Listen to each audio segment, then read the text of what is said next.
언니, 나 이제 정말 살 수 있는 거지? 어느 대학병원 복도 두 여성이 서로를 껴안고 흐느끼고 있습니다. 한 여성의 팔에는 온통 주사 자국으로 가득한데요. 병원 복도를 지나가던 사람들이 이 광경을 놀란 듯 쳐다보고 있습니다. 그때 갑자기 의사 가운을 입은 한 남성이 그들을 향해 급하게 달려오고 있습니다. 그의 표정이 심각해 보이는데요. 대체 무슨 일이 일어난 걸까요? 오늘의 사연 지금 시작합니다. 잠깐만요. 1초면 가능한 구독과 좋아요 버튼을 눌러주시면 영상 제작에 큰 힘이 됩니다. 안녕하세요. 저는 영국 맨체스터에서 온 22살 사라입니다. 지난 1년간 저는 정말 힘든 시기를 겪었어요. 제 건강 문제 때문에 의사가 되겠다는 꿈을 포기해야 할 뻔했거든요. 저는 만성 신부전 진단을 받아 혈액 투석에 의존하고 있어요. 투석을 받으면서 제 양팔에 남은 흉터들이 정말 많아요. 그 흉터들을 보고 사람들은 종종 놀라며 동정어린 눈빛으로 저를 보더라고요. 처음엔 그런 시선들이 정말 싫었어요.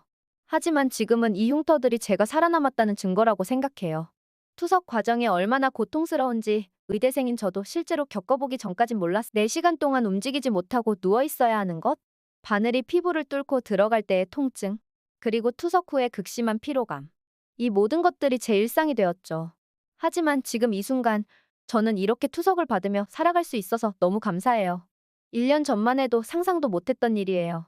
만성 신부전 진단을 받은 작년, 저는 모든 것을 포기하려고 했어요. 그때는 정말 의사가 되는 것 말고는 아무런 삶의 이유가 없요. 하루하루가 지옥 같았어요. 왜 하필 저한테 이런 일이 일어났는지, 정말 이대로 제 꿈을 포기해야 하는 건지 매일 밤 울면서 잠들었죠. 하지만 한국을 방문한 뒤 저는 제 인생의 두 번째 막을 열게 되었어요. 제가 한국에서 경험한 놀라운 의료 서비스와 그곳 사람들의 따뜻함에 대해 이야기하고 싶어요. 어릴 때부터 저는 의사가 되고 싶었어요. 아픈 사람들을 돕는 게 제 꿈이었죠.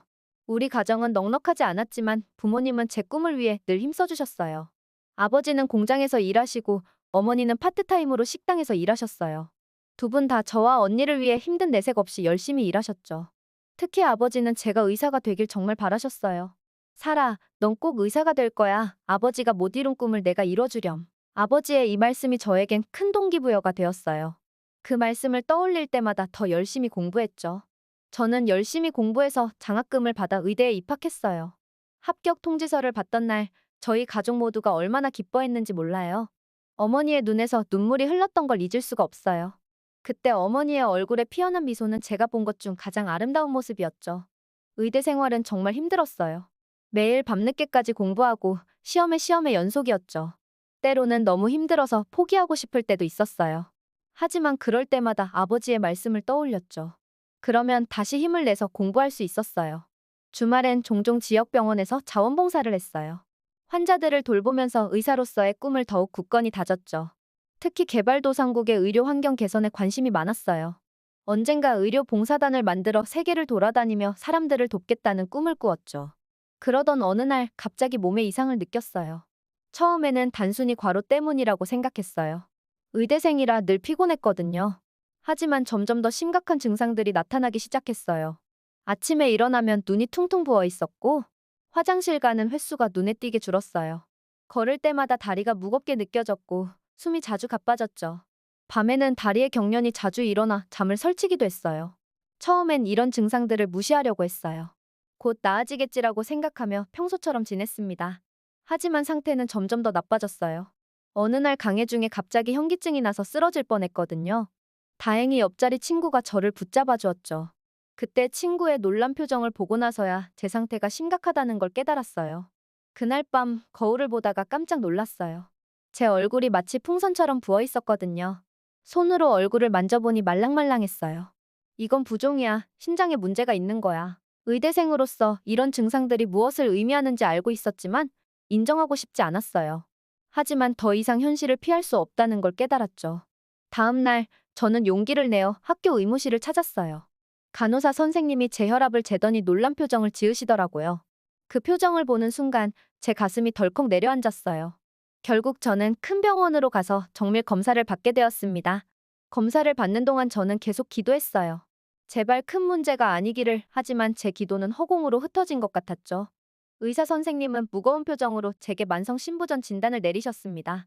그 순간 세상이 무너지는 것 같았어요. 귀에서는 이명이 울렸고 온몸에 힘이 빠졌죠. 의사 선생님의 설명이 계속되었지만 제 귀에는 들어오지 않았어요. 그저 만성 신부전이라는 단어만 머릿속에서 맴돌았죠. 의사 선생님은 제 상태가 유전적인 요인과 관련이 있을 수 있다고 말씀하셨어요. 그 말을 듣고 저는 아버지를 떠올렸어요. 아버지는 제가 대학에 입학하기 전에 신장 질환으로 돌아가셨거든요. 그동안 잊고 있었던 기억이 물밀듯이 밀려왔어요. 어머니의 떨리는 목소리로 아버지의 병력을 설명하는 것을 들으며 저는 운명의 아이러니를 느꼈습니다. 아버지의 꿈을 이루기 위해 의사가 되려고 했는데 결국 아버지의 병을 물려받게 된 거예요. 의사 선생님은 즉시 투석을 시작해야 한다고 말씀하셨어요. 그 순간 저는 모든 걸 포기하고 싶었습니다. 의사가 되겠다는 꿈, 의료 봉사의 꿈, 모든 게 물된 것 같았죠. 첫 투석을 받던 날 저는 정말 무서웠어요. 커다란 투석기 앞에 앉아있으니 눈물이 났어요. 바늘이 팔에 꽂힐 때의 통증은 참을 만했지만 4시간 동안 움직이지 못하고 앉아있어야 한다는 게 너무 힘들었죠. 투석을 시작하고 나서 제 일상은 완전히 바뀌었어요. 일주일에 3번, 4시간씩 병원에 가야 했어요. 수업도 자주 빠지게 되고 공부할 시간도 줄어들었죠. 친구들은 제가 갑자기 학교에 잘 나오지 않는 이유를 궁금해했어요. 처음에는 아무에게도 말하고 싶지 않았어요. 제 상태를 알리면 동정의 눈빛으로 절 볼까봐 두려웠거든요. 하지만 결국 가장 친한 친구 제인에게 털어놓았죠. 제인은 제 이야기를 듣고 눈물을 흘리며 절 꼭 안아주었어요. 그때 처음으로 제가 혼자가 아니라는 걸 느꼈어요. 시간이 지나면서 점점 더 많은 사람들이 제 상태를 알게 되었습니다. 대부분의 사람들은 걱정과 동정의 눈빛으로 절 바라봤죠. 하지만 일부 교수님들은 제게 새로운 희망을 주셨어요. 살아, 내 경험이 나중에 의사로서 큰 자산이 될 거야. 환자의 마음을 누구보다 잘 이해할 수 있을 테니까. 그 말씀에 저는 조금씩 희망을 되찾기 시작했어요. 비록 지금은 힘들지만 이 경험이 나중에 더 좋은 의사가 되는데 도움이 될 거라고 생각했죠. 하지만 현실은 녹록지 않았어요. 투석을 받으면서 공부를 병행하는 것은 정말 힘들었어요. 밤새 공부를 하다가도 아침이면 투석을 받으러 가야 했죠. 투석 후에 피로감으로 집중력이 떨어져 공부 효율도 떨어졌어요.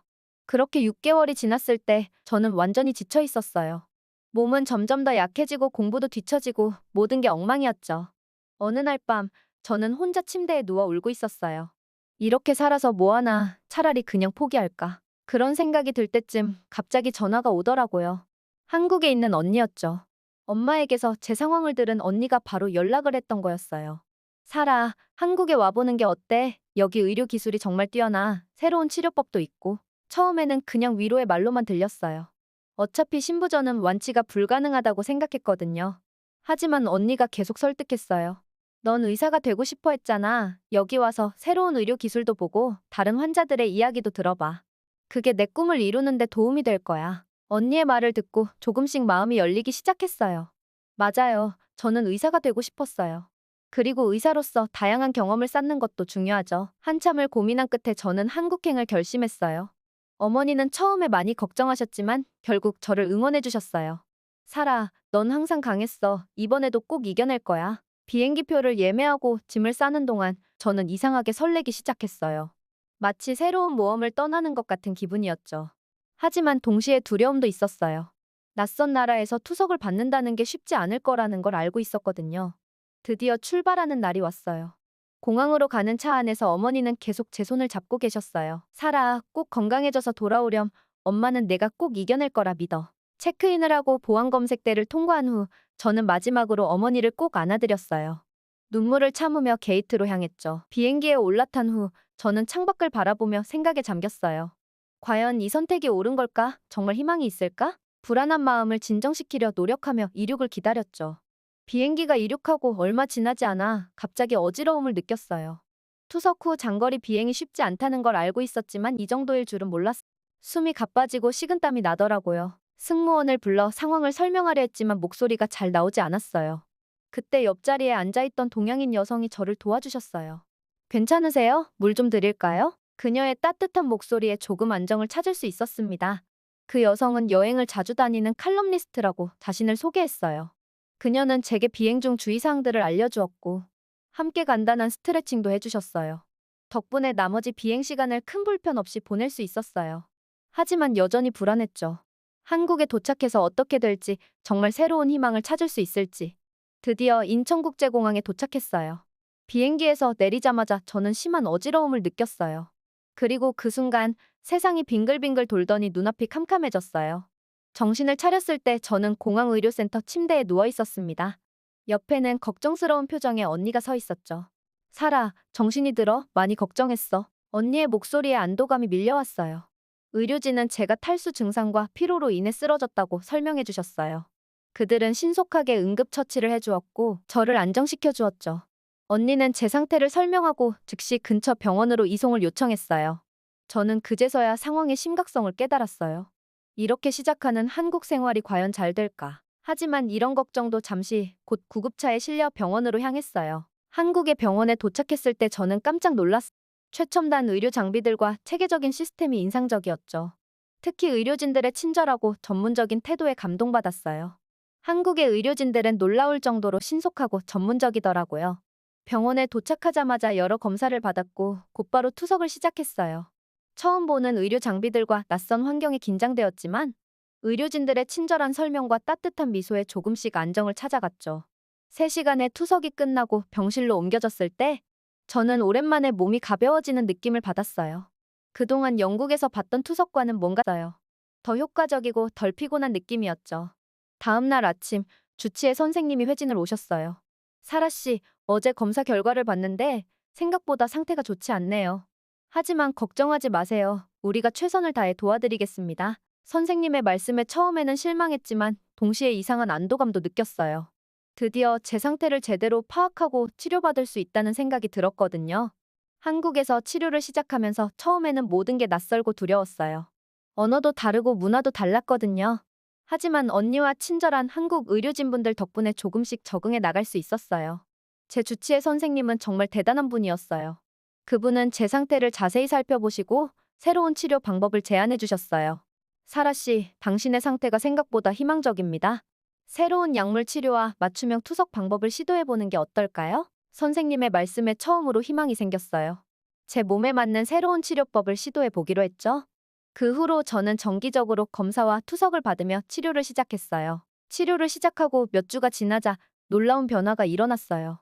피로감이 줄어들고 부종도 조금씩 나아졌어요. 무엇보다 투석 시간이 조금씩 줄어들기 시작했죠. 이 과정에서 저는 한국의 의료 시스템에 대해 많이 배웠어요.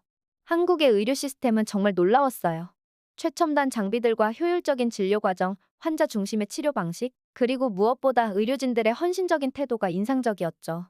그들은 단순히 일로서가 아니라 진심으로 환자를 대하는 것 같았어요. 이런 모습을 보며 저는 다시 한번 의사가 되고 싶다는 꿈을 꾸게 되었습니다. 간호사 선생님들도 정말 가족을 대하듯이 저를 대해주셨죠.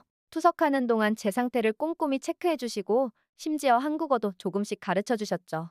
사라 씨, 오늘은 저는 행복합니다를 배워볼까요?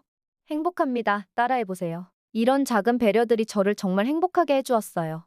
시간이 지나면서 제 상태는 조금씩 좋아지기 시작했어요. 투석 횟수도 줄어들고 몸도 점점 가벼워졌죠. 하지만 모든 게 순탄하지만은 않았어요. 어느 날 갑자기 고열이 나고 심한 복통이 왔어요. 응급실에 실려갔는데 복막염 진단을 받았죠. 복막염은 투석 환자에게 매우 위험한 합병증이에요. 저는 정말 두려웠어요. 여기서 이대로 끝나는 건가 하는 생각이 들었죠. 하지만 의료진들은 포기하지 않았어요. 밤새 저를 돌보며 최선을 다해 치료해 주셨어요. 그들의 헌신 덕분에 저는 위기를 넘길 수 있었죠. 이 사건을 겪으며 저는 많은 것을 깨달았어요. 생명의 소중함, 의료진의 중요성, 그리고 포기하지 않는 마음의 힘을요. 회복 후 저는 더욱 열심히 치료에 임했어요. 의료진의 조언을 꼼꼼히 따르고 건강한 생활 습관을 유지하려 노력했죠. 그 결과 제 상태는 점점 더 좋아졌어요. 어느 날 주치의 선생님이 놀라운 소식을 전해주셨어요. 사라 씨, 이대로만 가면 얼마 후에는 투석 횟수를 더 줄일 수 있을 거예요. 열심히 관리하면 언젠가는 투석 없이도 지낼 수 있을 거예요. 그 말씀을 듣는 순간 저는 눈물을 참을 수 없어요. 1년 전만 해도 불가능해 보였던 일이 현실이 되어가고 있었거든요.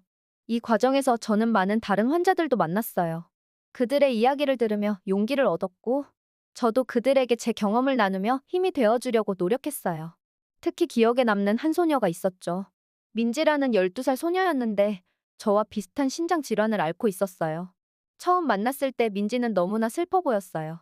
언니, 나는 이제 학교도 못 가고 친구들도 못 만나요. 계속 이렇게 살아야 해요? 민지의 질문에 제 마음이 아프더라고요. 저는 민지에게 제 이야기를 들려주었어요. 처음에 진단받았을 때의 절망감, 한국에 와서 느낀 희망, 그리고 지금의 회복 과정까지. 민지야, 지금은 힘들지만 포기하지 마. 우리 함께 이겨내보자. 그 후로 저는 틈나는 대로 민지를 찾아갔어요. 함께 책도 읽고 공부도 도와주고 때로는 그냥 이야기를 나누기도 했죠. 민지의 표정이 조금씩 밝아지는 걸 보며 저도 큰 보람을 느꼈어요. 이런 경험들이 쌓이면서 제 마음속에 새로운 꿈이 싹트기 시작했어요. 단순히 의사가 되는 것을 넘어 저처럼 만성질환으로 고통받는 사람들을 돕는 전문의가 되고 싶었어요. 선생님, 제가 다시 의대로 돌아가서 공부를 계속할 수 있을까요? 주치의 선생님께 조심스럽게 물어봤어요. 선생님은 흔쾌히 고개를 끄덕이셨죠. 물론이죠. 사라 씨, 당신의 경험은 앞으로 의사로서 큰 자산이 될 거예요. 환자의 마음을 누구보다 잘 이해할 수 있을 테니까요. 그 말씀에 용기를 얻어 저는 다시 꿈을 향해 달려가기 시작했어요. 한국에서의 치료를 계속하면서 의학 공부도 병행했죠. 힘들 때도 많았지만 이제는 포기하지 않는 법을 배웠으니까요. 6개월이 지났을 때 정말 기적 같은 일이 일어났어요. 제 신장 기능이 크게 호전되어 투석 횟수를 대폭 줄일 수 있게 된 거예요. 이제 일주일에 한 번만 투석을 받으면 되는 상태가 되었죠. 그날 병실에서 언니와 함께 울면서 기쁨을 나눴어요. 언니, 나 이제 정말 살 수 있는 거지? 언니는 눈물을 흘리면서 저를 꼭 안아주었어요. 그래, 사라, 넌 정말 강한 아이야. 이제 다시 시작할 수 있어. 이 모든 과정을 겪으며 저는 많은 것을 배웠습니다. 삶의 소중함, 희망의 힘, 그리고 누군가를 돕는 일의 가치를요. 특히 한국의 의료 시스템과 문화에 대해 깊은 인상을 받았어요. 의료진들의 헌신적인 태도, 환자를 가족처럼 대하는 마음, 그리고 최첨단 의료 기술까지 이 모든 것들이 제 삶을 바꾸어 놓았죠. 어느 날 주치의 선생님께서 제안을 하셨어요. 사라 씨, 우리 병원에서 외국인 환자들을 위한 프로그램을 만들려고 해요. 사라 씨의 경험이 큰 도움이 될 것 같은데 함께 일해보는 것 어떨까요? 저는 망설임 없이 수락했어요. 제가 겪은 어려움을 다른 외국인 환자들이 겪지 않도록 돕고 싶었거든요. 그렇게 저는 병원에서 파트타임으로 일하기 시작했습니다. 외국인 환자들의 통역을 돕고 그들의 고민을 들어주고 때로는 한국 문화를 소개해주기도 했죠. 이 일을 하면서 저는 제 미래의 모습을 그려볼 수 있었어요. 언젠가는 꼭 의사가 되어서 이곳으로 돌아와야지 마음속으로 다짐했습니다. 시간은 빠르게 흘러갔고 어느새 한국에 온 지 1년이 되어갔어요. 이제 제 몸 상태는 많이 좋아져서 투석도 2주에 한 번만 받으면 되는 상태가 되었죠. 주치의 선생님께서는 제가 영국으로 돌아가 학업을 계속해도 좋다고 말씀해 주셨어요. 사라 씨, 이제 당신의 꿈을 향해 다시 달려갈 때예요. 하지만 잊지 마세요. 언제든 도움이 필요하면 이곳으로 돌아올 수 있어요. 영국으로 돌아갈 준비를 하면서 저는 복잡한 감정에 휩싸였어요. 기쁨과 설렘, 그리고 동시에 이별에 대한 아쉬움과 두려움도 있었죠. 떠나기 전날 밤 병원 스태프들이 작별 파티를 열어주었어요. 간호사 선생님들, 의사 선생님들, 그리고 함께 치료받던 환자들까지 모두가 모여 저를 위해 축하해 주셨죠. 민지도 와서 저를 꼭 안아주었어요. 언니, 꼭 멋진 의사 되세요. 그리고 다시 만나요. 민지의 말에 저는 눈물을 참을 수 없어요. 다음 날 공항으로 가는 길에 저는 창밖을 바라보며 지난 1년을 떠올렸어요. 처음 도착했을 때의 불안함과 두려움, 그리고 지금의 희망과 자신감. 정말 많은 것이 변했다는 걸 실감할 수 있었죠. 비행기에 오르면서 저는 마지막으로 한국 땅을 바라봤어요. 고마워요, 한국. 나에게 두 번째 삶을 줘서. 영국으로 돌아온 후 저는 다시 의대 공부에 매진했어요. 물론 여전히 정기적으로 검진을 받아야 했고, 약물 치료도 계속해야 했지만 이제는 그것이 저를 멈추게 하지 않았어요. 오히려 제 경험이 더 열심히 공부할 수 있는 동기가 되었죠. 환자의 마음을 이해하는 의사, 희망을 주는 의사가 되고 싶었거든요. 졸업을 앞둔 지금 저는 다시 한번 인생의 갈림길에 서 있어요. 영국에서 의사 생활을 시작할지 아니면 한국으로 돌아가 그곳에서 일할지 제 마음 한구석에는 항상 한국에서의 경험이 자리 잡고 있어요. 언젠가 저도 한국의 의료진들처럼 환자들에게 희망을 주는 의사가 되고 싶어요. 그리고 꼭 다시 한국을 찾아가 제가 받은 도움을 다른 이들에게 나누고 싶습니다. 어떤 선택을 하든 한 가지 확실한 건 제가 받은 사랑과 도움을 다른 이들에게 나누고 싶다는 거예요. 지금도 가끔 팔에 흉터를 볼 때면 그때의 기억이 떠올라요. 하지만 이제 이 흉터는 제게 슬픔이 아닌 극복의 상징이 되었어요. 이 흉터가 제게 알려준 삶의 교훈을 잊지 않을 거예요. 제게 새로운 삶을 선물해준 한국에 너무 감사드려요. 앞으로도 계속해서 의학을 공부하며 제 꿈을 향해 나아갈 거예요. 그리고 언젠가 꼭 한국에서 의사로 일하고 싶어요. 여러분도 힘든 일이 있더라도 희망을 잃지 마세요. 누구에게나 한 번쯤은 기적 같은 행운이 찾아온다고 하잖아요. 포기하지 않으면 반드시 좋은 날이 올 거예요. 제 이야기가 혹시 비슷한 상황에 처한 분들에게 작은 힘이 되었으면 좋겠어요. 어떤 어려움 속에서도 포기하지 않으면 반드시 길이 열린다는 것, 그걸 꼭 전하고 싶어요. 이제 저는 새로운 꿈을 꾸고 있어요. 언젠가 한국과 영국을 오가며 양국의 의료 기술을 발전시키는 데 기여하고 싶어요. 그리고 제가 받은 도움을 다른 이들에게도 나누고 싶어요. 여러분의 삶에도 언제나 희망과 사랑이 가득하기를 바랄게요. 그리고 혹시 지금 힘든 시간을 보내고 계신다면 꼭 기억하세요. 당신은 혼자가 아니에요.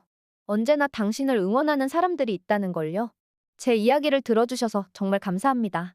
모든 분들이 건강하고 행복하시기를 진심으로 바랄게요. 오늘의 사연 어떠셨나요? 사연자분에게 따뜻한 댓글 남겨주세요. 저희 채널은 한국에 대한 감동적인 실제 사연들을 제보받고 있으니 소개해주고 싶은 사연이 있으시면 위 메일로 제보해주시기 바랍니다. 오늘 사연이 마음에 드셨다면 구독과 좋아요 눌러주시고 주변의 많은 분들에게 공유해주세요. 여러분의 작은 관심이 영상 제작에 큰 힘이 됩니다. 끝까지 시청해주셔서 감사합니다. 다음에 더 감동적인 사연으로 찾아뵙겠습니다.